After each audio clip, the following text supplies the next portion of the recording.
സത്യത്തിൽ പോലീസ് നമ്മുടെ ഒരു ജാതി വ്യവസ്ഥ അതേപടി നിലനിൽക്കുന്ന ഒരു സംവിധാനമാണ് ഈ പോലീസ് എന്ന് പറയുന്നത്. ഇപ്പൊ എനിക്കുള്ളൊരു പേടി, ഞാനിപ്പോ കേസ് ഫൈറ്റ് ചെയ്ത് നമ്മൾ തിരിച്ചു കയറണം എന്ന് ആഗ്രഹിച്ചിട്ടാണ് നമ്മൾ പുറത്തിറങ്ങിയത്. ഇങ്ങനെ കുറച്ച് ദിവസം കൂടി പോവുകയാണെങ്കിൽ നമ്മൾ ഇനി പോലീസിലേക്ക് വരണ്ട എന്നുള്ളൊരു മാനസികാവസ്ഥയിലേക്ക് നമ്മൾ എത്താനുള്ള ഒരു സാധ്യതയും കൂടിയുണ്ട്. പോലീസ് സ്റ്റേഷനിൽ ഇന്നുവരെ കയറാത്ത ലോക്കൽ പോലീസുകാരുണ്ട്. അപ്പൊ സ്വാഭാവികമായിട്ടും അതിനിടയിൽ നിരന്തരമായിട്ടുള്ള പീഡനങ്ങൾ ഉണ്ടായിട്ടുണ്ട്. അപ്പൊ സ്വാഭാവികമായിട്ട് അവര് പോലീസിൽ നിന്ന് വിട്ടുപോകാൻ തീരുമാനിച്ചുകൊണ്ടുള്ള ഒരു രാജിക്കത്ത് തയ്യാറാക്കുന്നത്. അപ്പൊ എനിക്ക് വേറൊരു സുഹൃത്ത് അയച്ചു തന്നു. നമസ്കാരം. ഉമേഷ് വള്ളിക്കുന്ന് എന്ന വ്യക്തിയെ ഞാൻ പരിചയപ്പെടുത്താതെ തന്നെ നിങ്ങൾക്കെല്ലാവർക്കും അറിയാം. അദ്ദേഹം സുപരിചിതനാണ്. പോലീസ് സേനയിലെ വിമത ശബ്ദമായി പുറത്തേക്ക് പോയ ശ്രീ ഉമേഷ് വള്ളിക്കുന്നാണ് ഇപ്പോൾ നമ്മളോടൊപ്പം ഉള്ളത്. നമസ്കാരം സാർ. നമസ്കാരം. ആദ്യം തന്നെ എനിക്ക് ചോദിക്കാനുള്ളത്, നമ്മൾ ഈ ജയിലിലോ മറ്റോ കിടന്നിട്ട് പുറത്തു വരുന്ന ഒരു പ്രതീതിയാണ് നമുക്ക് സ്വാതന്ത്ര്യം കിട്ടുമ്പോഴുള്ളത്. താങ്കളെ സംബന്ധിച്ചിടത്തോളം എനിക്ക് തോന്നുന്നു അതൊരു കാരാഗൃഹം തന്നെയായിരുന്നു എന്ന് തോന്നുന്നു പോലീസ് സേന. പോലീസിൽ നമ്മൾ ഈ പറഞ്ഞ പോലെ ട്രെയിനിങ്ങിന് പോകുമ്പോൾ 2003 ട്രെയിനിങ്ങിന് പോകുന്നത്. അപ്പം രാമവർമ്മപുരത്തെ KP 1ാം ബറ്റാലിയനിലാണ്. അപ്പോൾ ആദ്യത്തെ 3 മാസം കഴിഞ്ഞിട്ടാണ് നമ്മൾ പുറത്തു വരുന്നത്. അപ്പം നമുക്ക് പുറം ലോകമായിട്ടുള്ളൊരു ബന്ധം എന്ന് പറയുന്നത് നമ്മൾ ഓടാൻ വേണ്ടി രാവിലെ പുറത്ത് കൊണ്ടുപോകുമ്പോൾ പിന്നെ പരേഡ് നടത്തുന്ന ഗ്രൗണ്ടിനപ്പുറത്തൂടെ ബസ് പോകും. ആ ബസ്സിന്റെ മുകൾ ഭാഗം നമുക്കിങ്ങനെ കാണാം. ആ ബസ്സിലെ പാട്ട് കേൾക്കാം. പള്ളിമൂലയിൽ നിന്ന് അങ്ങ് പോണ ബസ്സുകളുണ്ട്. അപ്പൊ തന്നെ നമുക്ക് ആ ഒരു ജയിലിന്റെ ഫീൽ നമുക്ക് കിട്ടുമായിരുന്നു. നമുക്ക് സ്വാതന്ത്ര്യങ്ങളില്ല, തടസ്സപ്പെടുത്തിയ ഇതൊക്കെ. പക്ഷെ നമ്മൾ പോലീസിൽ വന്നു. പിന്നെ നമ്മുടെ ലൈഫ് അതായി, നമ്മൾ അതായിട്ട് സെറ്റായി. അങ്ങനെയാണ് പോയിക്കൊണ്ടിരുന്നത്. പിന്നെ പോലീസിലിരുന്ന കാലത്ത് നമ്മൾ ആസ്വദിച്ചാണ് പോലീസിലെ ജോലി ചെയ്തുകൊണ്ടിരുന്നത്. ആ ജോലി നമ്മുടെ മുമ്പിൽ വരുന്ന മനുഷ്യന് നീതി കിട്ടാത്ത ഒരു സാഹചര്യം വരുന്നു. നമുക്കത് ചെയ്യാൻ പറ്റാതെ വരുന്നു. അതിൽ സ്വാധീനങ്ങൾ വരുന്നു. നമ്മുടെ കൺമുമ്പിൽ കൈക്കൂലിയോ അഴിമതിയോ നടക്കുന്നു. അങ്ങനെയൊക്കെയാണ് നമ്മൾ പ്രതികരിച്ച് വരുന്നത്. പോലീസിൽ പിരിച്ചുവിടും എന്നുള്ളത് നമുക്ക് ഏകദേശം ഉറപ്പായിരുന്നു. അതിന് തൊട്ട് മുമ്പ് 1.5 വർഷം കണ്ടിന്യൂസ് ആയിട്ട് സസ്പെൻഷനിലായിരുന്നു. അപ്പോൾ അപ്പോഴും നമ്മൾ ഫ്രീ ആണ്. സസ്പെൻഷൻ ആണെങ്കിൽ നമ്മൾ ഫ്രീ ആണ്. പക്ഷെ പിരിച്ചുവിടൽ വന്നു കഴിഞ്ഞപ്പോൾ ആ വരുന്നവരെ നമ്മൾ പ്രതീക്ഷിക്കാത്തൊരു ഫ്രീഡമാണ് മനസ്സിന് അനുഭവപ്പെടുന്നത്. ഒരു രസമുള്ള അവസ്ഥയാണ്. നമ്മൾ പോലീസിൽ ആഘോഷിച്ച ഒരാളാണ്. തീർച്ചയായിട്ടും നമ്മൾ അകത്താണെങ്കിലും പുറത്താണെങ്കിലും ഇപ്പൊ നമ്മൾ നോക്കുമ്പോൾ 50,000 പോലീസുകാരാണ് ഏകദേശം കേരളത്തിലുള്ളത്. അപ്പൊ നമ്മൾ അതിനകത്ത് നിൽക്കുമ്പോൾ നമ്മൾ ഇതിന് പുറത്തിറങ്ങിയാൽ എങ്ങനെ ജീവിക്കും, ഈ പണി പോയാൽ എങ്ങനെ ജീവിക്കും, അല്ലെങ്കിൽ ഒരു ട്രാൻസ്ഫർ വന്നാൽ പോലും ജീവിക്കാൻ ബുദ്ധിമുട്ടെന്നാണ് നമ്മൾ അകത്ത് നിൽക്കുന്ന ആൾക്കാരുടെയൊക്കെ ഭൂരിപക്ഷം ചിന്ത. പക്ഷെ നമ്മൾ നോക്കുമ്പോൾ ഈ 50,000 ആളുകൾ ഒഴികെയുള്ളവരൊക്കെ പോലീസിന് പുറത്തുള്ള ആൾക്കാരാണ്. അവർ മുഴുവൻ ജീവിക്കുന്നുണ്ട്. ഒരുപക്ഷെ നമ്മളെക്കാളൊക്കെ വളരെ ഭംഗിയായിട്ട് അവർക്ക് ജീവിക്കാൻ സാധിക്കുന്നുണ്ട്. അപ്പോൾ ജീവിതം പുറത്ത് ധാരാളം എന്താ പറയുക അതിന്റെ ഫ്ലോയിൽ ഒഴുകിക്കൊണ്ടിരിക്കുന്നു. നമ്മളിതിനകത്ത് നമ്മളൊരു പൊട്ടക്കിണറ്റിൽ കിടക്കുന്ന തവളയെ പോലെ നമ്മൾ അതിനകത്ത് കിടക്കുകയാണ് ഇപ്പോൾ പുറം ലോകം. അപ്പോൾ അതുകൊണ്ടായിരിക്കണം ഞാൻ പിരിച്ചുവിടുന്ന ദിവസം വരെ അനുഭവിക്കാത്ത ഒരു ഫീൽ നമ്മൾ പ്രതീക്ഷിച്ചിട്ടില്ല. അങ്ങനെ നമുക്കൊരു ഇത്രയും പോസിറ്റീവായിട്ടൊരു ഫീൽ വരുന്നത് ആ പിരിച്ചുവിട്ട ശേഷമുള്ള ഓരോ ദിവസവും നമ്മുടെ ഒരു ഫ്രീഡവും സന്തോഷവും ഒക്കെ ഉണ്ട്. ഇപ്പം എനിക്കുള്ളൊരു പേടി, ഞാനിപ്പം കേസ് ഫൈറ്റ് ചെയ്ത് നമ്മൾ തിരിച്ചു കയറണം എന്ന് ആഗ്രഹിച്ചിട്ടാണ് നമ്മൾ പുറത്തിറങ്ങിയത്. ഇങ്ങനെ കുറച്ച് ദിവസം കൂടി പോവുകയാണെങ്കിൽ നമ്മൾ ഇനി പോലീസിലേക്ക് വരണ്ട എന്നുള്ളൊരു മാനസികാവസ്ഥയിലേക്ക് നമ്മൾ എത്താനുള്ളൊരു സാധ്യതയും കൂടിയുണ്ട്. പക്ഷെ നമ്മൾ തുടങ്ങി വെച്ച ഒരു ഫൈറ്റും പോരാട്ടവും കാത്തിരിക്കുന്ന നമ്മുടെ പുറകെ വന്ന ഒരുപാട് പോലീസുകാരുണ്ട്. അപ്പോൾ ഇതിന് തുടർച്ചയുണ്ട്. ഇപ്പൊ എന്നെ അവര് പുറത്താക്കിയത് കൊണ്ട് ഒന്നും ഇവിടെ അവസാനിക്കുന്നില്ല.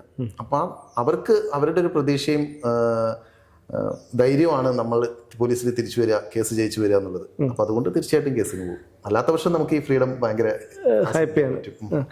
കുടുംബത്തിന്റെ പിന്തുണ ഇല്ലായിരുന്നെങ്കിൽ ഒരിക്കലും ഇതിന് സാധ്യമാകുമായിരുന്നില്ല. ഒരിക്കലും സാധിക്കില്ല. കാരണം പലപ്പോഴും നമ്മൾ പോലീസുകാർ ആത്മഹത്യ ചെയ്ത വാർത്തയിൽ പോലും കുടുംബ പ്രശ്നമാണ് കാരണം എന്ന് പറയാറുണ്ട്. അപ്പോൾ എന്നെ സംബന്ധിച്ച് കിട്ടിയ ഏറ്റവും വലിയൊരു ഭാഗ്യമാണ് ഫാമിലിയുടെ ഒരു സപ്പോർട്ട്. ഇപ്പം വൈഫായാലും മോളായാലും അമ്മയായാലും സിസ്റ്റേഴ്സ് ആയാലും ഇപ്പം നമ്മുടെ സുഹൃത്തുക്കളായാലും നീ അതിൽ കടിച്ചു പിടിച്ച് നിൽക്കണമെന്നോ അല്ലെങ്കിൽ അഡ്ജസ്റ്റ് ചെയ്ത് ജീവിക്കണമെന്നോ അല്ലെങ്കിൽ നിശബ്ദനായിരിക്കണമെന്നോ പറയുന്ന ഒരാൾ പോലും ഇല്ല. എല്ലാവരും നമ്മൾ വരുന്നു. ഇപ്പൊ എന്നെ പിരിച്ചുവിട്ടുന്ന വാർത്ത വരുമ്പോൾ അത് ആഘോഷിക്കുന്ന സുഹൃത്തുക്കളും ഫാമിലിയും നമ്മുടെ കൂടെ. അല്ലാണ്ട് അയ്യോ അവന്റെ പണി പോയി ഇനി അവൻ എന്ത് ചെയ്യുന്നു വിചാരിക്കുന്ന ആൾക്കാരില്ല. പക്ഷെ അത് പലർക്കും പ്രചോദനമായിട്ടില്ലേ? കാരണം ഇപ്പോൾ സേനയിൽ അതൃപ്തരായി ജീവിക്കുന്ന ഒരുപാട് പേരുണ്ട്. അപ്പൊ അവർക്കൊക്കെ ഈ ഒരു ആഘോഷം അല്ലെങ്കിൽ കുടുംബം നൽകുന്ന പിന്തുണ അതൊക്കെ ഒരു പ്രചോദനം നൽകുന്നില്ല? അങ്ങനെ ആരെങ്കിലും ഒക്കെ പറഞ്ഞിട്ടുണ്ടോ സഹപ്രവർത്തകർ? തീർച്ചയായിട്ടും. ഇപ്പോൾ ഒരു CIയുടെ വൈഫ് ഒരു വർഷം മുമ്പ് എന്നെ വിളിച്ചിട്ട് പറഞ്ഞു, നിങ്ങൾ പോലീസിലെ ആത്മഹത്യകളെ കുറിച്ചൊക്കെ പറയുന്നു, എഴുതുന്നു, ഈ പോലീസുകാരുടെ ഭാര്യമാരെ ആത്മഹത്യ ചെയ്തതിനെ കുറിച്ച് നിങ്ങൾ ചിന്തിച്ചിട്ടുണ്ടോ? യഥാർത്ഥത്തിൽ അങ്ങനെ അതൊരു വലിയ കണക്കാണോ? അങ്ങനെ അതിനെപ്പറ്റി അപ്പോഴാണ് ഞാൻ ചിന്തിച്ചത്. പക്ഷെ എനിക്കത് അതിനെപ്പറ്റി അന്വേഷിക്കാനുള്ള ഒരു ധൈര്യം വരുന്നില്ല. കാരണം ഒരുപാട് സംഘർഷങ്ങളിലൂടെ ആയിരിക്കും ഈ പോലീസുകാരുടെ ഭാര്യമാർ പോകുന്നത്. മറ്റ് ഭർത്താക്കന്മാരെ കിട്ടുന്ന പോലെ അവരുടെ വീട്ടിലെ ആവശ്യങ്ങൾക്കോ അല്ലെങ്കിൽ ഒരു പരിഗണനയോ കൊടുക്കാൻ പറ്റാത്ത സാഹചര്യത്തിൽ പോലീസുകാരുണ്ടാവുന്നു. ഇപ്പോൾ ഒരുമിച്ച് സുഖമായി ജീവിക്കുന്ന ഒരാളെ നിസ്സാരമായൊരു ഈഗോയുടെ പേരിലോ അല്ലെങ്കിൽ ചെറിയ പണിഷ്മെന്റിന്റെ പേരിലോ 5 or 10 ജില്ലകൾക്ക് അപ്പുറത്തേക്ക് ട്രാൻസ്ഫർ ചെയ്യുന്നു. അപ്പോൾ ഇവിടെ ഒറ്റപ്പെടുന്നു. ഈ കുടുംബത്തിൽ ചിലപ്പോൾ പ്രായമുള്ള ആൾക്കാരുണ്ടാവാം. അപ്പോൾ ഈ മാതാപിതാക്കളുടെയോ മക്കളുടെ എല്ലാം ചുമതല ഭാര്യമാരിലേക്ക് വരുന്നു. അല്ലെങ്കിൽ തിരിച്ച് ഭാര്യമാരെ മാറ്റുമ്പോൾ ഭർത്താക്കന്മാരും ഇതേപോലെ സ്ട്രഗിൾ ചെയ്യുന്നുണ്ടാവും. അപ്പോൾ ഇവര് ചെയ്യുന്നത് യഥാർത്ഥത്തിൽ കുടുംബത്തിനെ ദ്രോഹിക്കുകയാണ്. 2 തരത്തിലാണ് പോലീസുകാരെ ഇവർക്ക് ബുദ്ധിമുട്ടിക്കാൻ പറ്റുക. ഒന്ന് സാമ്പത്തികമായിട്ട് നടപടി എടുക്കുന്നു, ഇൻക്രിമെന്റ് വെട്ടുന്നു. സ്വാഭാവികമായിട്ടും സാമ്പത്തികമായിട്ട് പ്രതിസന്ധി ഉണ്ടാവുന്നു. മിക്കവരും ഒരു ജോലിയൊക്കെ കിട്ടിയതിന് ശേഷം, സാധാരണക്കാരാണ് കൂടുതലും പോലീസിലുള്ളത്. അപ്പോൾ അവർ ഒരു ജോലി കിട്ടിയതിന് ശേഷം ഒരു ലോൺ എടുത്ത് ആ ലോൺ ബാക്കിയുള്ള സർവീസ് കാലം കൊണ്ട് അടച്ചു തീർക്കുന്ന വിധത്തിലൊരു കണക്കുകൂട്ടലായിരിക്കും. അപ്പോൾ അവരുടെ ഇൻക്രിമെന്റ് വെട്ടിക്കളയുന്നു, അവരെ ട്രാൻസ്ഫർ ചെയ്യുന്നു. അവരുടെ സാമ്പത്തിക നില തകിടം മറിക്കുകയാണ് ഒന്ന്. മറ്റൊന്ന് അവരുടെ കുടുംബജീവിതത്തെ തകർക്കുക എന്നുള്ള സാധനം. ഈ പറഞ്ഞ പോലെ ഒരുമിച്ച് ജീവിക്കുന്ന ഒരു ചെറിയ കുഞ്ഞുങ്ങളുള്ള 1 വയസ്സിൽ താഴെയൊക്കെ കുഞ്ഞുങ്ങളുള്ള വനിതാ പോലീസുകാരെ അതാത് ജില്ലയിലാണെങ്കിൽ ആ ജില്ലയിലെ എങ്ങനെ അറ്റത്തുള്ള പോലീസ്. ഇപ്പൊ ഞങ്ങളുടെ കൂടെ ഫറോക്കിൽ ജോലി ചെയ്തിരുന്നവർ പേരാമ്പ്രയ്ക്കും അപ്പുറത്തുനിന്നും 70 കിലോമീറ്റർ യാത്ര ചെയ്തിട്ടാണ് കോവിഡ് സമയത്ത് പോലും അവർ കുഞ്ഞു മക്കളുള്ള ആൾക്കാർ, മുല കുടിക്കുന്ന കുട്ടികളുള്ള അമ്മമാര്. അപ്പൊ അങ്ങനെ മാറ്റുക. അതല്ലെങ്കിൽ ജില്ല വിട്ടിട്ട് ഇപ്പൊ കോഴിക്കോട് ജോലി ചെയ്തിരുന്നത് എന്നെ പത്തനംതിട്ടയ്ക്ക് തട്ടുന്ന പോലത്തെ അങ്ങനത്തെ സമ്മർദ്ദങ്ങളിലേക്ക് ഇവരെ എത്തിക്കുക. അപ്പോൾ കുടുംബജീവിതത്തിൽ സ്വാഭാവികമായിട്ടും പ്രശ്നങ്ങൾ ഉണ്ടാവും. എന്നിട്ട് ഈ ഗതികേട് കൊണ്ട് പോലീസുകാരെ ആത്മഹത്യ ചെയ്യുമ്പോൾ കുടുംബ പ്രശ്നം കാരണം ആത്മഹത്യ ചെയ്തു എന്നുള്ളത്. ആ ഒരു സാഹചര്യത്തിലാണ് എനിക്ക് എൻ്റെ ഫാമിലിയിൽ നിന്ന് കിട്ടുന്ന ഒരു വലിയ സപ്പോർട്ടിന്റെ ഒരു വില അറിയുന്നത്. അതുപോലെ തന്നെ ഈ പ്രണയിച്ച് വിവാഹം കഴിച്ച താങ്കളെ എന്തോ ഒരു അവിഹിത ബന്ധം എന്നുള്ളതിന്റെ പേരിലാണല്ലോ അങ്ങനെ ഒരു കാരണം കാണിക്കൽ തന്നതായിട്ട് കേട്ടു. എന്താണ് അതിനെക്കുറിച്ച് എന്താണ്? എന്തായിരുന്നു? ഞാൻ വിവാഹിതനായിരുന്നു. 2006 ഞാൻ വിവാഹിതനായി. അപ്പം ഒരു മകളുണ്ട്. ഞങ്ങൾ ഒരുമിച്ച് ജീവിക്കാൻ പറ്റാത്ത സാഹചര്യം. ഇപ്പം 2 വ്യക്തികൾ തമ്മിൽ സെറ്റ് ആവണമെന്നില്ല. അപ്പം ഞങ്ങൾ തമ്മിൽ സെറ്റ് ആവില്ലായിരുന്നു. അങ്ങനെ 2011 ഞങ്ങൾ പിരിഞ്ഞതാണ്. ഡിവോഴ്സ് മെല്ലെ ആയത്. പക്ഷെ 2011 ശേഷം ഞങ്ങൾ ഒന്നിച്ച് താമസിച്ചില്ല. ഞങ്ങൾ പിരിഞ്ഞു. മകൾ എൻ്റെ കൂടെ തന്നെയായിരുന്നു. അങ്ങനെ ആ സാഹചര്യത്തിലാണ് പിന്നീട് ഡിവോഴ്സിന്റെ കേസ് നടക്കുന്നുണ്ട്. ഞാനും ആതിരയും തമ്മിൽ പ്രണയത്തിലാവുന്നതും ഞങ്ങൾ ഒരുമിച്ച് ജീവിക്കാൻ തീരുമാനിക്കുന്നതൊക്കെ. അതായത് ആദ്യത്തെ പിരിഞ്ഞതിന് ശേഷമുള്ള പിരിഞ്ഞിട്ട് 10 വർഷത്തോളം ആവുന്നു. ആ സമയത്താണ് വരുന്നത്. അപ്പോഴാണ് ഈ ജാനമ കുഞ്ഞുണ്ണി എന്ന് പറഞ്ഞിട്ടൊരു നേതാവ് ഉണ്ടായിരുന്നു ഇവിടെ, ഒരു മുൻ നേതാവ്. അപ്പൊ അവരും നേതാവെന്ന് ഉദ്ദേശിക്കുമ്പോൾ രാഷ്ട്രീയ നേതാവ്, ഒരു ലോക്കൽ നേതാവാണ്. അപ്പം ഒരു എഴുത്തുകാരിയും ഒക്കെയാണ്, ഭയങ്കര സാംസ്കാരിക ഐക്കണായിട്ടുള്ള ഒരാളാണ്. അപ്പോൾ അവരും എ.വി. ജോർജും തമ്മിൽ നല്ല സൗഹൃദമായിരുന്നു. എ.വി. ജോർജ് അപ്പൊ എ.വി. ജോർജിനോട് ഇങ്ങനെ അവരുടെ ഒരു സുഹൃത്തിന്റെ മകളെ അങ്ങനെ ഉമേഷ് വള്ളിക്കുന്ന് എന്ന് പറഞ്ഞ പോലീസുകാരൻ പ്രേമിക്കുന്നു എന്നൊക്കെ പറഞ്ഞത്. അപ്പൊ ഈ ഉമേഷ് വള്ളിക്കുന്ന് പേര് കണ്ടപ്പോ പുള്ളിക്ക് ക്ലിക്കായി. അപ്പോ ഇത് പെണ്ണ് കേസാണ്. അപ്പൊ ആ ഒരു സംഭവത്തെ പെണ്ണ് കേസ് എന്നൊക്കെ വ്യാഖ്യാനിക്കാൻ മാത്രമുള്ള ബുദ്ധിയെ അവർക്കുള്ളൂ, ഈ പറഞ്ഞ എ.വി. ജോർജിനൊക്കെ ഉള്ളൂ. അപ്പൊ അയാൾ പഴയ നമ്മുടെ സന്ദേശം സിനിമയിൽ ശങ്കരാടി പറഞ്ഞ പോലെ എതിർ പാർട്ടിയിൽ കുറച്ച് ചെറുപ്പക്കാരുണ്ട്, അവരെ എടുത്താന്നുള്ളതിൽ. അപ്പൊ എനിക്കെതിരെ എന്ത് നടപടി വരുമ്പോഴും നമ്മളത് പരസ്യമായിട്ട് പറയുന്നു, അതിൽ ഇവര് പ്രതിരോധത്തിൽ. അതാണ് അതുവരെ ഉണ്ടായിക്കൊണ്ടിരുന്നത്. അപ്പൊ ഇവര് വിചാരിച്ചിട്ടുണ്ടാവണം ഇതൊരു പെണ്ണ് കേസാണല്ലോ, അപ്പം ഇത് പെട്ടാൽ പിന്നെ അവൻ മിണ്ടൂല, അവൻ ഒതുങ്ങിക്കോളും എന്ന് വിചാരിച്ചിട്ടായിരിക്കണം ആതിരയുടെ അമ്മയെ വിളിച്ചു വരുത്തി പരാതി എഴുതി വാങ്ങിപ്പിച്ച് ഇങ്ങനെ മോളെ ഇറക്കിക്കൊണ്ടു നിൽക്കുക. അപ്പൊ ആതിരയുടെ ഫ്രണ്ട് അഫീഫയും കൂടെ വാടകയ്ക്ക് എടുത്തൊരു ഫ്ലാറ്റിലാണ് അവർ താമസിക്കുന്നത്. അപ്പോൾ ആ സസ്പെൻഷൻ ഓർഡറിൽ തന്നെ എഴുതിയിരിക്കുന്നത് വിളിച്ചിറക്കി കൊണ്ടുപോയി ലിവിങ് ടുഗദറായി ജീവിക്കുകയും നിത്യസന്ദർശനം നടത്തി വരികയും ചെയ്യുന്നു. അതന്നെ വിരോധാഭാസമാണ്. ആവശ്യമില്ലല്ലോ. അപ്പം അങ്ങനെ ആ സസ്പെൻഷൻ ഓർഡർ അടിച്ചിട്ട് നമ്മളാണെങ്കിൽ സന്ദർശനം നടത്തേണ്ട കാര്യമില്ല. കാരണം ഞാൻ ആതിരയും പ്രണയത്തിലാണ്. ഞങ്ങളുടെ ക്വാർട്ടേഴ്സിൽ അറിയാം, വീട്ടിലറിയാം, നാട്ടുകാർക്ക് മുഴുവൻ അറിയാം. ഞാൻ പോലീസ് ക്വാർട്ടേഴ്സിലാണ് താമസിക്കുന്നത്. അവിടെ ആതിര വരാറുണ്ട്, താമസിക്കാറുണ്ട്. അതൊന്നും ഒക്കെ നോർമലാണ്. അപ്പോൾ അങ്ങനെ സസ്പെൻഷൻ ഓർഡർ അടിച്ചപ്പോൾ ഈ സസ്പെൻഷൻ ഓർഡർ പുറത്ത് കാണിക്കില്ല എന്നൊക്കെയാണ് ഇയാൾ വിചാരിച്ചിട്ടുണ്ടാവുക. പക്ഷെ നമ്മളെ സംബന്ധിച്ച് ഈ പ്രണയം എങ്ങനെ നാട്ടുകാരെ അറിയിക്കുന്ന ആലോചിച്ചിരിക്കുന്ന ഒരു സന്ദർഭം കൂടി, ഗോൾഡൻ ചാൻസ് ആയിരുന്നു. അതൊരു സുവർണാവസരമായിട്ട് നമ്മളത് പോസ്റ്റ് ചെയ്തു. അതോടെ മാധ്യമങ്ങളുടെയും ജനങ്ങളുടെയും വലിയ സപ്പോർട്ട് നമുക്ക് കിട്ടി. അപ്പൊ ഈ സപ്പോർട്ട് വന്നതോടുകൂടി ഇവർ പ്രതിരോധത്തിലായി. പിന്നെ എ.വി. ജോർജ് തുടരെ അച്ചടക്ക നടപടികളെടുത്ത് നമ്മൾ മാധ്യമം കൂടി സംസാരിച്ചു. സസ്പെൻഷൻ ഓർഡർ ഫേസ്ബുക്കിൽ ഇട്ടു. അതൊക്കെ തിരിച്ചും മറിച്ചും പറഞ്ഞിട്ട് തുടർച്ചയായിട്ട് അച്ചടക്ക നടപടികൾ ഉണ്ടാക്കിയിട്ട് ഇതെല്ലാം കൂടി സമാഹരിച്ചിട്ട് എന്നെ പിരിച്ചുവിടാനുള്ള ഒരു പ്രൊപ്പോസൽ തയ്യാറാക്കി. സാധാരണ എല്ലാ ഡിപ്പാർട്ട്മെന്റുകളിലും ഞാനിത് കണ്ടിട്ടില്ല. ഞാൻ ഏറ്റവും കൂടുതൽ ഈ പകപോക്കൽ, ചതി, ഇതൊക്കെ കണ്ടിട്ടുള്ളത് പോലീസിലാണ്. ഈ പോലീസിൽ ഏറ്റവും, അതായത് സഹപ്രവർത്തകർക്ക് ഒരു ബുദ്ധിമുട്ട് അല്ലെങ്കിൽ ഒരു പ്രതിസന്ധി വരുമ്പോൾ ഏറ്റവും കൂടുതൽ ആക്രമണം ഉണ്ടാകുന്നത് സഹപ്രവർത്തകരിൽ നിന്ന് തന്നെയാണെന്നാണ് ഞാൻ മനസ്സിലാക്കിയിട്ടുള്ളത്. വ്യക്തിപരമായിട്ട് ഞാൻ എൻ്റെ പല കാര്യങ്ങളിലും ഞാൻ മനസ്സിലാക്കിയിട്ടുള്ളത് അങ്ങനെയാണ്. അതെന്തുകൊണ്ടാണ്, എന്ത് മാനസികാവസ്ഥയാണ് അവരെ കൊണ്ട് ഇതിന് പ്രേരിപ്പിക്കുന്നത്? കാരണം മറ്റൊരു ഡിപ്പാർട്ട്മെൻറ്റിലും അത്തരത്തിലുള്ളൊരു സംവിധാനം ഇല്ല, ഒരു ചിന്താഗതി ഇല്ല. ഇതിലിപ്പം 50,000-ഓളം പോലീസുകാരുണ്ട്. ഈ പോലീസുകാരിൽ എനിക്ക് തോന്നുന്നു അതിൽ പകുതിയിൽ താഴെ ആൾക്കാർ മാത്രമേ പോലീസ് സ്റ്റേഷനുകളിൽ ജോലി ചെയ്യുന്നുള്ളൂ. ബാക്കിയുള്ളവർ ഡെപ്യൂട്ടേഷനിലായിട്ടും ക്യാമ്പുകളിലായിട്ടും ഒക്കെ ആയിട്ട് പല പല ഓഫീസ് വർക്കുകൾ ചെയ്യുന്ന ആൾക്കാർ. ഈ പകുതി പേരിൽ തന്നെ ഈ സ്റ്റേഷനിൽ സ്ട്രെങ്ത് ഉള്ളതിൽ പലരും വീണ്ടും സ്വാധീനമുള്ളവരൊക്കെ അറ്റാച്ച് ചെയ്ത് പല സ്ഥലത്തേക്കും പോകും. അതും കഴിഞ്ഞ് കുറച്ച് പേരാണ് പോലീസിൽ. അതിൽ തന്നെ ഈ മേലുദ്യോഗസ്ഥരെ മണിയടിച്ച് ജീവിക്കുന്ന കുറേ പേരുണ്ടാവും. അതും കഴിഞ്ഞ് പണിയെടുക്കാൻ വളരെ കുറച്ച് പേരാണ് ആ ആൾക്കാരാണ് പണിയെടുക്കുന്നത്. എല്ലാവരും ഉണ്ടാകുമ്പോൾ അവിടെ പോകുന്നതും കേസ് എഴുതുന്നതും എല്ലാ കാര്യവും. ഇപ്പോൾ ലോ ആൻഡ് ഓർഡറും ഇൻവെസ്റ്റിഗേഷനും രണ്ടാക്കി മാറ്റണമെന്ന് ഞാൻ പോലീസിൽ വന്ന കാലത്ത് പറയുന്ന സംഭവമാണ്. പക്ഷെ ഇത്ര കാലമായിട്ട് അത് നടപ്പാക്കിയിട്ടില്ല. അപ്പോൾ ഇതെല്ലാം ചെയ്യുന്നത് ഈ ആൾക്കാരായിരിക്കും. പക്ഷെ ഈ മണിയടിച്ച് നടക്കുന്നവർക്ക് നല്ല സ്വാധീനം ഉണ്ടായിരിക്കും. അപ്പോൾ ഈ കേസ് എഴുതുന്ന ആൾക്കാണെങ്കിൽ നിരന്തരം PR-കളും നടപടികളും ആയിരിക്കും. അപ്പം അല്ലെങ്കിൽ ഒരു ലോ ആൻഡ് ഓർഡർ സിറ്റുവേഷനിൽ നിൽക്കുന്ന ആൾക്ക് നടപടികൾ എപ്പോഴും നേരിടേണ്ടി വരും. അപ്പം സ്വാഭാവികമായിട്ടും ഇവരുടെ കൂടെ നിൽക്കാൻ ആരും ഉണ്ടാവില്ല. ഈ പറഞ്ഞ ശിങ്കിടിക്കൂട്ടം മുഴുവൻ ഇവർക്കെതിരായിരിക്കും. പിന്നെ പോലീസ് അസോസിയേഷന്റെ നിലപാട് ഇതിൽ വലിയൊരു ഘടകമാണ്. അല്ല, അതാണ് എനിക്ക് ചോദിക്കാനുള്ള ഒരു ചോദ്യം, പ്രധാനപ്പെട്ട ഒരു ചോദ്യം. ഈ മറ്റൊരു പിന്നെ എന്താണ് ഡിപ്പാർട്ട്മെൻറ്റും പോലെയല്ല പോലീസ്. പോലീസ് എന്ന് പറയുമ്പോൾ ക്രമസമാധാനം കൈകാര്യം ചെയ്യുന്ന ഒരു സേനയാണ്. ആ സേനയ്ക്ക് ഒരു സംഘടന ഉണ്ടാകുമ്പോൾ ആ സംഘടനയ്ക്ക് പല വിധത്തിലുള്ള സമ്മർദ്ദം അല്ലെങ്കിൽ ചായ്വുകൾ ഉണ്ടാവുക സ്വാഭാവികമാണ്. പോലീസ് സംഘടന കേരളത്തിൽ അനിവാര്യമാണോ? അതെനിക്ക് തോന്നുന്നു രാജ്യത്ത് മറ്റെവിടെയെങ്കിലും ഉള്ളതായിട്ട് ഞാനങ്ങനെ കേട്ടിട്ടില്ല. പോലീസ് സംഘടനയുടെ ഒരു ചരിത്രം നോക്കുകയാണെങ്കിൽ പോലീസുകാരുടെ അവകാശങ്ങൾക്ക് വേണ്ടി സംസാരിക്കാൻ വേണ്ടി പോലീസ് സംഘടന രൂപീകരിച്ചു.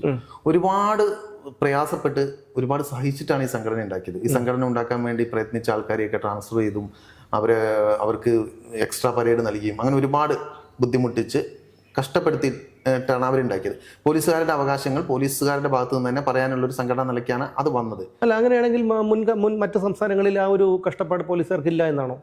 അവർക്ക് കഷ്ടപ്പാടുകളുണ്ട്. പക്ഷെ അവരുടെ ഭാഗം പറയാം. ഇപ്പം തമിഴ്നാട്ടിൽ അന്ന് മുഖ്യമന്ത്രി സംഘടന ഉണ്ടാക്കാൻ ചെന്നപ്പോൾ പറഞ്ഞത് ഏത് പോലീസുകാരനും എന്നെ നേരിട്ട് വന്ന് കണ്ട് കാര്യങ്ങൾ പറയാം, അതിൻ്റെ ഇടയിൽ ഒരു സംഘടന ആവശ്യമില്ല എന്ന് അങ്ങനെ പറഞ്ഞു.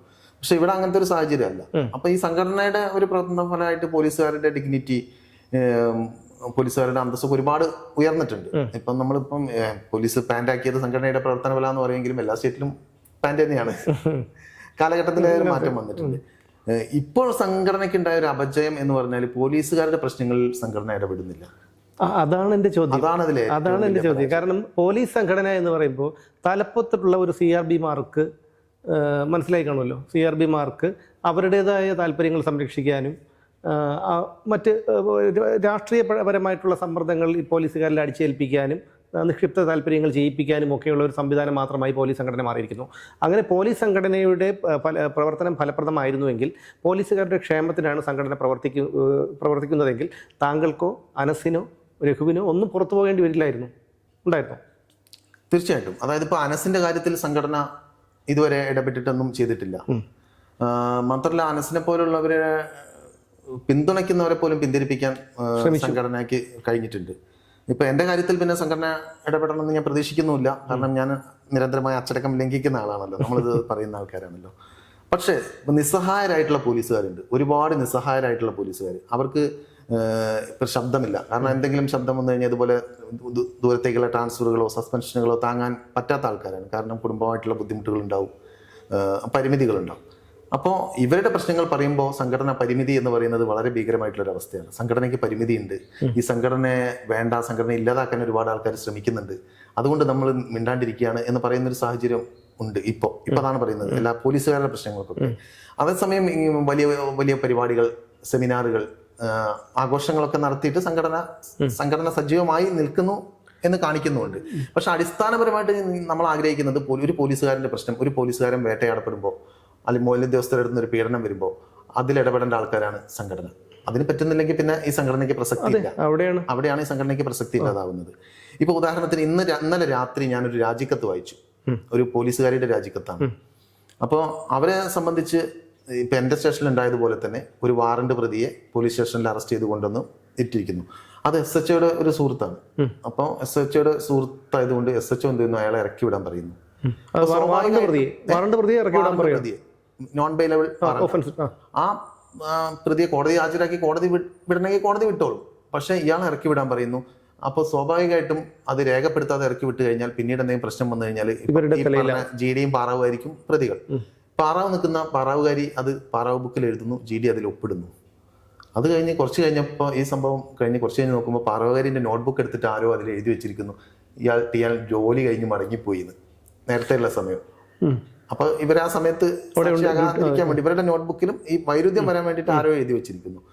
അങ്ങനെ ഈ സംഭവത്തിൽ ഈ വൈരാഗ്യത്തിൽ ഇദ്ദേഹത്തിന് ഇവരെ വേട്ടയാടാൻ തുടങ്ങി. ഇവരുടെ അച്ഛനൊരു സർജറി വരുന്നു, ഒരു തൊട്ടടുത്ത് തന്നെ ഉള്ള ഒരു ഹോസ്പിറ്റലിൽ അച്ഛന് സർജറി വരുന്നു. ഇവർ ലീവ് കൊടുക്കാതെ ബുദ്ധിമുട്ടിക്കുന്നു. അപ്പൊ നമ്മളിപ്പോ ഒരു കുട്ടിയെ സംബന്ധിച്ച്, ഒരു സ്ത്രീയെ സംബന്ധിച്ച് അവരെ പഠിപ്പിച്ച് വളർത്തി വലുതാക്കി ഒരു ജോലിയും വാങ്ങി അയാൾക്കൊരു ആവശ്യം വരുമ്പോൾ, ഒരു ഹോസ്പിറ്റൽ ആവശ്യം വരുമ്പോൾ മക്കളെ പോകണ്ടേ? അല്ലെങ്കിൽ ആ സ്റ്റേഷനിൽ അത്രയും വലിയ എന്തെങ്കിലും സംഭവങ്ങൾ ഉണ്ടായിരിക്കണം. ഇത് അങ്ങനെയൊന്നുമില്ല. ആ സ്റ്റേഷനിൽ വേറെ ഉള്ള ആൾക്കാർക്ക് ലീവ് കൊടുത്തു, ഇവരോട് വൈരാഗ്യപൂർവ്വം ലീവ് കൊടുക്കാതിരുന്നു. അപ്പൊ ഇവര് സ്വാഭാവികമായിട്ട് ഇതിനെതിരെ ഒരു പരാതി കൊടുത്തു DYSPക്ക്. അപ്പൊ DYSP ഇവരെ സ്വീകരിച്ച് ഇരുത്തി പറഞ്ഞു, അത് ഫോർവേഡ് ചെയ്യണ്ട, ലീവിന്റെ കാര്യമൊക്കെ ഞാൻ നോക്കിക്കോളാം, നീ ലീവിന് പോയിക്കോ എന്നൊക്കെ പറഞ്ഞ് സമാധാനിപ്പിച്ച് ഇവര് ലീവിന് പോവുകയും ചെയ്തു. ഇതൊക്കെ കഴിഞ്ഞു. പക്ഷെ പിന്നീട് എന്താ സംഭവിച്ചതെന്ന് വിചാരിച്ചത്, ഈ CI ഇവർക്കെതിരെ സ്പെഷ്യൽ റിപ്പോർട്ട് അയച്ചു. കാരണം ഇവരെ ഡ്യൂട്ടിക്ക് നിയോഗിച്ചിട്ട് ഡ്യൂട്ടിക്ക് പോകാൻ വിസമ്മതിച്ചു, പ്രശ്നമുണ്ടാക്കി, സ്റ്റേഷനിലെ ദൈനംദിന പ്രവർത്തനങ്ങളെ തടസ്സപ്പെടുത്തി എന്നൊക്കെ പറഞ്ഞിട്ട് ഇവരുടെ ഒരു സ്പെഷ്യൽ റിപ്പോർട്ട് അയച്ചു. ഇത് ഈ പറഞ്ഞ ഇവരറിയുന്ന ഒന്നുമില്ല. അവസാനം ഇപ്പൊ PR ആയി വന്നപ്പോഴാണ് ഇവർ കാര്യം അറിയുന്നത്. അതായത് ഇവരെ ഒരു വശത്ത് സമാധാനപ്പെടുത്തി ഇവർ കൊടുത്ത പരാതി അവിടെ പൂർത്തിവെക്കുകയും ആ പരാതി മുന്നോട്ട് പോയില്ല. അതേസമയം ഇവർക്കെതിരെയുള്ള റിപ്പോർട്ട് കൃത്യമായിട്ട് പോയിട്ട് ഇവർക്ക് അച്ചടക്ക നടപടിയായിട്ട് വരികയും ചെയ്തു. അപ്പൊ സ്വാഭാവികമായിട്ടും അതിനിടയിൽ നിരന്തരമായിട്ടുള്ള പീഡനങ്ങൾ ഉണ്ടായിട്ടുണ്ട്. അപ്പൊ സ്വാഭാവികമായിട്ട് അവര് പോലീസിൽ നിന്ന് വിട്ടുപോകാൻ തീരുമാനിച്ചുകൊണ്ടുള്ള ഒരു രാജിക്കത്ത് തയ്യാറാക്കുന്നത്. അപ്പൊ എനിക്ക് വേറൊരു സുഹൃത്ത് അയച്ചു തന്നു. അപ്പൊ അതാണെന്ന് വായിച്ചത്. അപ്പൊ ഞാൻ അവരെ വിളിച്ച് സംസാരിച്ചു. കാരണം നമ്മളിത് പിരിഞ്ഞു പോകുന്നതല്ല എന്നൊക്കെ പറഞ്ഞു. പക്ഷെ അവരെ സംബന്ധിച്ച് ഇത് താങ്ങാൻ പറ്റിക്കൊള്ളുന്നില്ല. ഇനി ഇതിൽ തുടരുക പറഞ്ഞാൽ ചിലപ്പോൾ അവർ ആത്മഹത്യയിലേക്കായിരിക്കും പോവുക. ഈ വേട്ടയാടൽ ഇവിടെ അവസാനിക്കില്ലല്ലോ. കാരണം അവർ കണ്ണിലെ കരടായി. ആ വനിതാ പോലീസ് അവിടെയൊക്കെ ഒരു സംരക്ഷണം ഈ സംഘടന നേതാക്കൾ കൊടുക്കേണ്ടത്. അവിടെ സത്യത്തിൽ ആ വനിതാ പോലീസിന് സംരക്ഷണം കൊടുക്കേണ്ട ആൾക്കാരാണ് സംഘടന. പക്ഷെ അതുണ്ടായിട്ടില്ല. സംഘടന മുഴുവൻ ഈ സിസ്റ്റത്തിനൊപ്പം നിൽക്കുകയും അതാണ് ഈ ഭരണകൂടത്തിന്റെ ഒരു സംഘടന, അതായത് നമ്മൾ അധ്യാപക സംഘടന പോലെയും അല്ലെങ്കിൽ ഒരു യുവജന സംഘടന പോലെയും ഒക്കെ ആയി മാറിയിരിക്കുന്നില്ലേ ഇപ്പോൾ കഴിഞ്ഞ കുറച്ചു കാലങ്ങളായി പോലീസ് സംഘടന? പോലീസ് സംഘടന എന്ന് പറഞ്ഞാൽ ഈ സംഘടനയുടെ രാഷ്ട്രീയ ചേരിതിരിവ് ഉണ്ടാകാതിരിക്കാൻ വേണ്ടിയിട്ടാണ് പോലീസ് സംഘടന ഒറ്റ സംഘടനയായത്. മറ്റെല്ലാ ഡിപ്പാർട്ട്മെന്റിലും കോൺഗ്രസിന്റെ ഇതിന്റെ ഒക്കെ ഉണ്ട്. പക്ഷെ ഇതിൽ ഒറ്റ സംഘടന എന്നുള്ളത് പോലീസിന്റെ രാഷ്ട്രീയം പറയുന്ന, പോലീസിന്റെ ആവശ്യങ്ങൾ പറയുന്ന ഒരു സംഘടന എന്നുള്ള നിലയ്ക്കാണ് ഇതിന്റെ കോൺസെപ്റ്റ്. പക്ഷെ ഇവിടെ സംഭവിക്കുന്നത് എന്താണെന്ന് വെച്ചാൽ സംഘടനയിൽ ഈ LDFും UDFും വിഭാഗങ്ങൾ ഉണ്ടാവുന്നു. ഒരു ഭരണം വരുമ്പോൾ എതിർ പാർട്ടിക്കാരെ ബുദ്ധിമുട്ടിക്കുന്ന സാഹചര്യം വരുന്നു. ഇപ്പൊ ഒരു ആവശ്യം വരുമ്പോൾ അവൻ മറ്റേ പാർട്ടിക്കാരനാണോ നോക്കിയിട്ടുള്ള ഇടപെടലുകൾ ഉണ്ടാവുന്നു. അതുപോലെ തന്നെ ഈ ഇലക്ഷന് വോട്ട് ചെയ്തതിന്റെ പേരിൽ, ഇലക്ഷന് മത്സരിച്ചതിന്റെ പേരിലൊക്കെ നടപടി ഉണ്ടാവുന്നു. ഇപ്പൊ കോട്ടയത്ത് തന്നെ 4 പോലീസുകാരെ ഇലക്ഷൻ കഴിഞ്ഞപ്പോൾ ഇലക്ഷന് മത്സരിച്ചവരെ സ്ഥലം മാറ്റി, പല സ്ഥലങ്ങളിലേക്ക് മാറ്റി. അപ്പോൾ അത് ഒരു SP ആണ് ചെയ്യുന്നത്. അതായത് പോലീസ് സംഘടനയിലെ പോലീസിലെ SCPO CPO റാങ്കിലുള്ള ആൾക്കാരുടെ ഇലക്ഷൻ, അതിൽ മത്സരിച്ച ആൾക്കാരെ സ്ഥലം മാറ്റിയിട്ട് പ്രതികാര നടപടി എടുക്കാൻ SP കൂട്ടു നിൽക്കുകയാണ്. അപ്പൊ അത്തരത്തിലേക്ക് ഒരു അധപതനം വരുമ്പോൾ ഈ പോലീസിന്റെ രാഷ്ട്രീയം ആരും പറയാനില്ല. പറയാനുള്ളത് പാർട്ടി രാഷ്ട്രീയം, ഭരണകക്ഷിയുടെ രാഷ്ട്രീയം, പ്രതിപക്ഷ രാഷ്ട്രീയം പറയാനുള്ളൂ. സത്യത്തിൽ പറയേണ്ടത് പോലീസുകാരുടെ രാഷ്ട്രീയമാണ്, പോലീസുകാരുടെ അവകാശങ്ങളെ കുറിച്ചാണ്. സത്യത്തിൽ പോലീസ് നമ്മുടെ ഒരു ജാതി വ്യവസ്ഥ അതേപടി നിലനിൽക്കുന്ന ഒരു സംവിധാനമാണ് ഈ പോലീസ്. അപ്പോൾ നമുക്ക് തന്നെ അറിയാം, പോലീസ് സ്റ്റേഷനിൽ ഇപ്പൊ ഗ്രേഡ് SIമാരുണ്ട്. നമ്മൾ കോടിയേരി ഭരിക്കുന്ന സമയത്ത് ഗ്രേഡൊക്കെ കൊടുത്തു. അപ്പൊ ഗ്രേഡ് SIമാര് 2 നക്ഷത്രമൊക്കെ വെക്കാം, യൂണിഫോം ഇതൊക്കെ ആയിരിക്കും. അപ്പോൾ SI ചെയ്യേണ്ട ഒരു ജോലി വരുമ്പോൾ, ഒരു ഇൻക്വസ്റ്റ് വരുമ്പോൾ, അല്ലെങ്കിൽ ഒരു ബോഡി കൊണ്ടുപോകേണ്ട സാഹചര്യം വരുമ്പോൾ, ഒരു എല്ലാൻഡോ വരുമ്പോൾ SHO പറയും പോകണം. അപ്പൊ അത് സാറ് ഡയറക്ടർ SI ഉണ്ടാകുന്ന പറയുമ്പോൾ ഡയറക്ടർ SI അല്ല, നിങ്ങൾ SI അല്ലേ, നിങ്ങൾ ചെയ്താൽ മതി എന്ന് പറയും. ചിലപ്പോൾ അയാൾക്ക് ചെയ്യാൻ അധികാരമില്ലാത്ത കാര്യങ്ങളായിരിക്കും ചെയ്യുന്നത്. പലപ്പോഴും വാഹന പരിശോധനയ്ക്ക്, അതുപോലെ FIR ഇടാനൊന്നും ഇവർക്ക് അവകാശമില്ല എന്നൊക്കെ പറഞ്ഞിട്ടുള്ള പല ഓർഡറുകളും വന്നിട്ടുണ്ട്. എന്നാലും അത് ഇവരെ കൊണ്ട് തന്നെ ചെയ്യിപ്പിക്കും. അതേസമയം അവിടുത്തെ കമ്മീഷണറോ അല്ലെങ്കിൽ SPO റിട്ടയർ ആകുക എന്ന് വിചാരിക്കുക, അല്ലെങ്കിൽ ട്രാൻസ്ഫർ ആയി പോകുന്നു, ഒരു പാർട്ടി നടത്തുന്നു എന്ന് വിചാരിക്കുക. ആ പാർട്ടിയിൽ ഈ ഡയറക്ടർ SIമാരേ ഉണ്ടാവുള്ളൂ. അപ്പോൾ ഇവരെ ഇവരെല്ലാം തടയും. അപ്പൊ ഇവര് CPO SCPO അല്ലെങ്കിൽ കോൺസ്റ്റബിൾ പ്രൊമോട്ടഡ് എന്ന് പറഞ്ഞിട്ട് ഉണ്ടാകുന്ന ഒരു വ്യത്യാസം ഉണ്ടല്ലോ. അപ്പൊ അതുപോലെ തന്നെ ഓരോ ജാതി വ്യവസ്ഥ അതിൽ വലിയൊരു ഉദാഹരണം ഇല്ല. ഭയങ്കരമായിട്ട് ഉള്ള ജാതിയുള്ള ഒരു സാധനമുണ്ട്. അപ്പം താഴെക്കടയുള്ളവരോട് സംസാരിക്കാൻ തയ്യാറാവാത്ത ആൾക്കാർ, മുഖത്ത് നോക്കാത്ത ഓഫീസർമാര്, കുറച്ചിലാണ് അത് കുറച്ച് ഇവരോട് ഇരിക്കാൻ പറയാത്ത ആൾക്കാർ, പോലീസുകാരോട് ഇരിക്കാൻ പറയാത്ത ആൾക്കാർ. ഇപ്പൊ ഞാൻ ചെന്നപ്പോൾ ആറന്മുള സ്റ്റേഷനിൽ എന്ന് പറഞ്ഞാൽ സ്ഥിരമായിട്ടൊരു വളരെ രൂക്ഷമായിട്ടുള്ള ഒരു തെക്കൻ തെറി വിളിക്കുന്ന ഓഫീസറായിരുന്നു അവിടെ ഉണ്ടായിരുന്നത്. അപ്പോൾ ഇത് നിരന്തരം മീറ്റിങ്ങുകളിലൊക്കെ പറയുമ്പോൾ ജഗദേവനോട് എന്നെ പറ്റി പറയും ആ ഡാഷ് എന്ന് പറയും, അയാളോട് ഒരു എന്നെ പറ്റി ഡാഷ് എന്ന് പറയും. നാട്ടുകാരെ മുഴുവൻ ഇതാ വിളിക്കുന്നത്. അപ്പൊ അത് ഞാൻ പറഞ്ഞു, സാർ ഇത് ശരിയല്ല ഇവിടെ വിളിക്കുന്നത്. ഞാൻ വിളിക്കും, നീ ആരോ ചോദിക്കാൻ, ഇത് എന്റെ സ്റ്റേഷനാണ് എങ്ങനെയെന്ന്. അപ്പൊ ഞാൻ പറഞ്ഞു, സാർ ഇത് സാറിന്റെ സ്റ്റേഷനല്ല, ഈ സ്റ്റേഷനിൽ ഇങ്ങനെ വിളിക്കരുത് എന്ന് പറഞ്ഞു. നിനക്ക് ചെയ്യാൻ പറ്റുന്ന നീ ചെയ്യും എന്ന് പുള്ളിയുടെ ധാർഷ്ട്യം. ഞാനത് ഫേസ്ബുക്കിൽ എഴുതി, ഇങ്ങനെ തെറികളിൽ കേൾക്കുന്ന ഒരു പോലീസുകാരൻ എങ്ങനെയാണ് ജനങ്ങളോട് പെരുമാറുക എന്ന് ചോദിച്ചിട്ട് എഴുതി. ആൾക്ക് പിന്നെ നിർത്തേണ്ടി വന്നു, ഇപ്പൊ വിളിക്കുന്നില്ല. അപ്പോ അവിടെയും എന്താ വെച്ചാൽ ഈ താഴേക്കിടയുള്ളവരാണ്, അവർ പറയുന്നത് കേൾക്കരുത്, അവർക്ക് വോയിസ് ഇല്ല, അവർ വേണ്ട. അപ്പൊ ഞങ്ങൾ ട്രെയിനിങ് സമയത്ത് ഞങ്ങളോട് പറയാറ്, എടാ നിങ്ങളൊക്കെ കാലിപ്പീസിയാണ്, കാലിപ്പീസി നോ ബ്രെയിൻ, കമാൻഡിന് പ്രവൃത്തി, കമാൻഡ് തരും അതിന് പ്രവൃത്തി എടുക്കാന്നല്ലാണ്ട് നിങ്ങളുടെ ബ്രെയിൻ വേണ്ട. അപ്പൊ ഞങ്ങള് പരിശീലിക്കുമ്പോൾ ഈ ചെക്കടിക്കുകയൊക്കെ ചെയ്യും. ചെക്കടിക്കാന്ന് പറഞ്ഞാൽ കാല് നമ്മളിങ്ങനെ മാർച്ച് ചെയ്ത് പോയിട്ട് അടിക്കുന്ന ഒരു അടിയുണ്ട്. അപ്പൊ അത് നമ്മളെ അഭിനന്ദർ പറയും, എടാ അതൊക്കെ നിങ്ങളുടെ തലച്ചോറ് ഇളകാൻ വേണ്ടിയിട്ടാണ്, കാരണം ഇത് ഉപ്പുറ്റി കഴിഞ്ഞ് മുകളിലെത്തും. കാരണം നിങ്ങൾ ഇതൊക്കെ കഴിഞ്ഞ് പോകുമ്പോൾ നിങ്ങൾക്ക് ബുദ്ധി ഉണ്ടാവാൻ പാടില്ല, നിങ്ങൾ ചോദ്യം ചോദിക്കാൻ പാടില്ല, അതിനുള്ള സാധനം അതൊക്കെ തമാശയായിട്ട് പറയുന്നതായിരിക്കും. പക്ഷെ ആ ഒരു സിസ്റ്റമാണ് ഇവർ ആഗ്രഹിക്കുന്നത്. അതായത് മേളിൽ നിന്ന് എന്തും ശിരസ വഹിക്കുക. അതുകൊണ്ടാണ് ഞാൻ നേരത്തെ പറഞ്ഞത് രാജഭരണകാലത്തെ കിങ്കരന്മാരെ പോലെ ആയി തീർന്നില്ലേ പോലീസ് സേന. എന്റെ ഫസ്റ്റ് നടപടി അതാണ്, അങ്ങനെ പറഞ്ഞതിന്. അങ്ങനെ താങ്കൾ പറഞ്ഞിരുന്നു? ഞാൻ പറഞ്ഞിരുന്നു. ശരി, ഞാനത് ശ്രദ്ധിച്ചില്ലായിരുന്നു. അതായത് നമ്മള് ഒരു വൈപ്പിൻ സമരം ഉണ്ടാകുമ്പോ അവിടെ വന്ന കാറിൽ ഇറങ്ങുന്നു യതീഷ് ചന്ദ്ര, അന്ന് ഇഷ്യൂ ഉണ്ടായ കേസ്. യതീഷ് ചന്ദ്ര ഇറങ്ങിയിട്ട് ആൾക്കാരെ അടിക്കാൻ ഓടുന്ന വഴിയുള്ള ഫോണൊക്കെ വാങ്ങുന്നു. അവിടുത്തെ ജനങ്ങളും പോലീസുകാരും ഉണ്ട്, അവർക്ക് ആർക്കും കൊടയൊന്നുമില്ല, ചെറിയ ചാറ്റൽ മഴയുണ്ട്. അയാളുടെ കൂടെ ഇറങ്ങിയ പോലീസുകാരൻ ഒരു കൊടയായിട്ട് ഇയാൾ ഓടുന്നതിനനുസരിച്ച് ഇങ്ങനെ ഓടിക്കൊണ്ടിരിക്കുക. അപ്പൊ പണ്ട് നമ്മൾ ഒരു നാടകം കണ്ടപ്പോ അതിൽ കോളാമ്പിയായിട്ട് രാജാവ് തുപ്പുന്നത് നോക്കാൻ വേണ്ടി ഒരു കിങ്കരൻ നടക്കുന്നുണ്ടായിരുന്നു. അപ്പൊ അത് ഓർമ്മ വന്നു. അപ്പൊ ഞാൻ അത് എഴുതിയിരുന്നു, ഇങ്ങനെ നമ്മൾ രാജഭരണകാലത്തെ കിങ്കരന്മാരിൽ നിന്ന് നമ്മളെപ്പോൾ മനസ്സിലാക്കുക എന്ന് ചോദിച്ചിട്ട്. അപ്പൊ അതിനാണ് എനിക്ക് ആദ്യത്തെ PR ആവുന്നത്. അപ്പം പക്ഷെ ആ മനോഭാവമുള്ള ഒരുപാട് പോലീസുകാരുണ്ട്, നമ്മൾ കിങ്കരന്മാരാണ് എന്ന് ചിന്തിക്കുന്ന, നമ്മൾ ഈ പറഞ്ഞതൊക്കെ അനുസരിക്കാനും അല്ലെങ്കിൽ ഇവരുടെ അങ്ങനെ ധരിക്കുന്ന ഒരുപാട് ആൾക്കാരുണ്ട്. അങ്ങനെ സുഖിപ്പിച്ച് നടന്ന് ജീവിക്കുന്ന ഒരുപാട് ആൾക്കാർ പോലീസിലുണ്ട്. പോലീസ് സ്റ്റേഷനിൽ ഇന്നുവരെ കയറാത്ത ലോക്കൽ പോലീസുകാരുണ്ട്.